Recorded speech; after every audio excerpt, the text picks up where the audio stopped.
Actually, I'll back up. So with that, I would encourage everybody who's not at a table to join the discussion. How about public comment at the mic?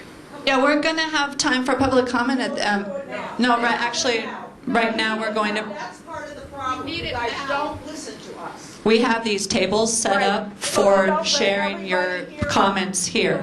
Nobody And then there's a question and answer session after the table comments for. Table? Ridiculous. Yes.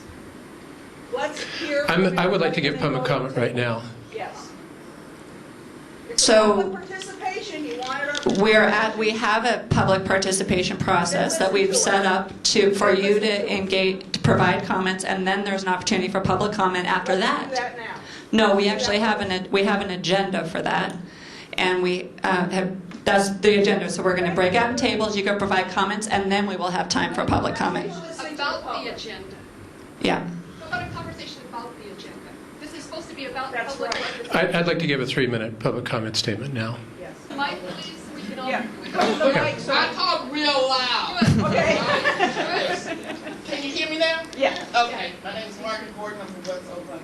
And I think and I want to talk about the process. Because you said a keyword. You said a keyword. Our agenda. This is not our agenda. This is your agenda. Right. Amen. Let me finish. I'm a big girl. I can talk to myself. Go ahead. Go up to the microphone, All right. please. All right. So, first of all, you know, this is not a agenda that was planned by the body here as part of public participation. And it's not meaningful if the voices in here are not being heard about what they like or they dislike.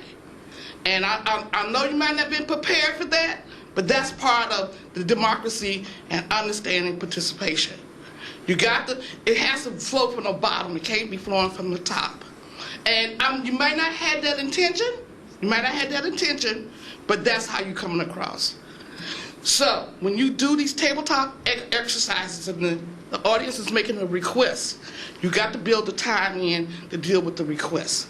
Man, the time was built into the agenda. I know, but after the conversation at the table. yeah, but just to say that if the audience asks to change the script of the agenda, you need to be able to say, well, 5 minutes, 10 minutes, 15 minutes. Well, the I'm audience, saying- there's multiple people in the room, Okay, and but there's you one need- or two but you people. need- But I'm just If also, we're I'm trying to help. if we're oh, running look, a I'm trying to help you democracy, here. then- I'm trying to help you here. I'm trying to help you here. You need to listen, but I'm trying to help you here. Right. All right, and you need to listen. If you had a different kind of approach, to say those in here who would like to change the agenda to hear the public comment, that's something different. You didn't even ask that. You said we're gonna follow this agenda. You didn't ask those to raise their hand, stand up, if they would like to have public comment first. Okay? All right. Well, what do you? Fine. You go ahead. Yeah. Thank you for accommodating our request.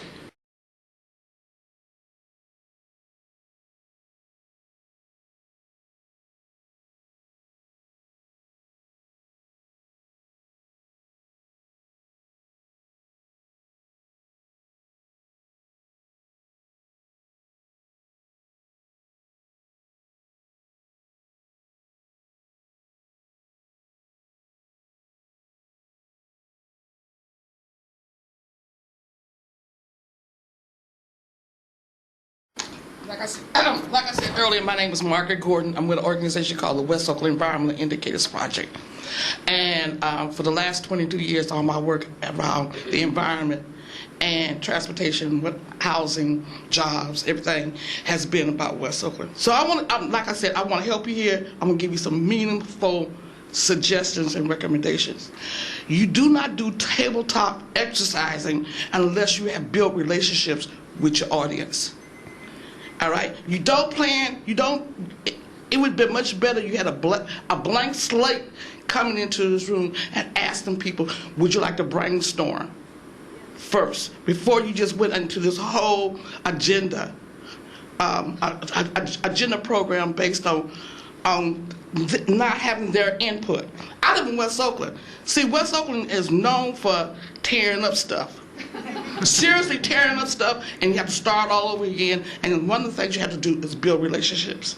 And it does not sound that you have done a good job meaningfully building relationships. I'm going to give you 2 good examples of looking at what public participation is about. You have the EPA have a website called Meaningful Public Participation. You need to look at that. I worked with EPA in West Oakland for the last 8 years, and we set up what we call a collaborative model of looking at how do you not only look at things from the built environment, but also look at the economics, look at everything, look at the whole community as a whole, and not in pieces and parts. And also, how do you build those relationships to be able to communicate those things? And also, if the plan don't work, how do you mitigate it? That's part of the problem. When you have such traditional ideas on what is meaningful, no. Meaningful means go beyond what is traditional and getting your plan together with community. That's one. Then also you have to be in a place where you can adjust it. You need to be a place where people can hear that you really hear that you try to adjust your plan based on what's happening in their community or their needs.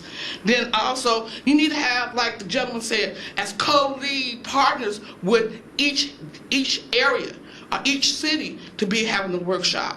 Not people have to come from all over just to the central place of your office to have this workshop. And also you have to look also what has been historically underserved communities when you start identifying projects, program, and look at the tools, resources, and the leadership development that you want to ensure that people have to be able to be part of the process. If you're not going to do those things, you're going to continue to have people, them and us, and it should be about we. And I'm just hoping that the next time that you really try to hear these recommendations. And the last thing I want to say, you also could go on the website and look at Porto Alegre in Brazil, how those people really engage the community when you have a plan they want to present to the community. And so it was really drawn out to be able to hear what the people, down to the children, what they think their community should look like, or what a plan should look like for whatever. Housing, jobs, whatever. But just to do something that is all pre-described, you're going to have a problem. Thanks, Miss. Can I ask you a follow-up question, actually? Thank you for that feedback. I think that was helpful in terms of the process. So what are your suggestions for how we build relationships? Well, that's the first thing. Because I would assume, just because the way I look at it is sometimes in small groups, it's a better opportunity to build relationships with people when you can break out and have a conversation. That's usually how I build relationships. But do you have suggestions on how we could have designed this better? A fundamental thing. You didn't even go around and ask people to identify themselves. Just anybody's house you go to, you got to introduce yourself. That's basic. Sometimes it depends on how many people in the room. If we have 300 people in the room, you have to do some things intentionally. You want to build relationships, we got to do some intentional, non-traditional things. I just got to saying that. You should have went around the room and asked everybody their name. Everybody here don't even have a name tag. You got a name tag. They're at the desk if you wanted to. All right, I'm just saying. This is some fundamental things of just basic good manners.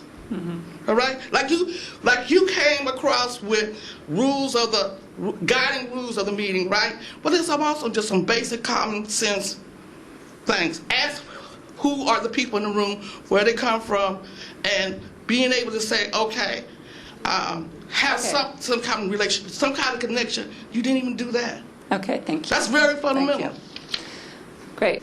Hi, my name is Pam Drew, and I'm from Marin County, and I'm neither as brave nor as angry as the people who have spoken before.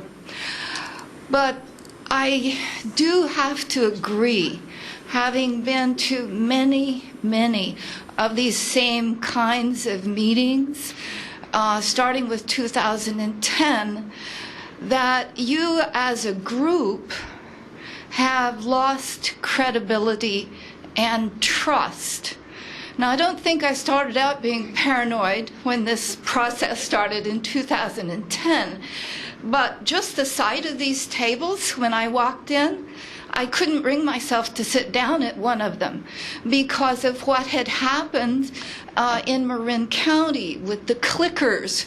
Whenever we had been herded in, we sat down at the tables and we saw the questions, and the questions had very limited responses, and we were supposed to click 1, 2, or 3. And then when we realized that the options were not for us, that it wouldn't accommodate any of our actual views, we stopped using the clickers. And then I went to the trouble to find out what happened to those people who took the trouble to come to the public participation meeting and to start out, but then stopped with the clickers.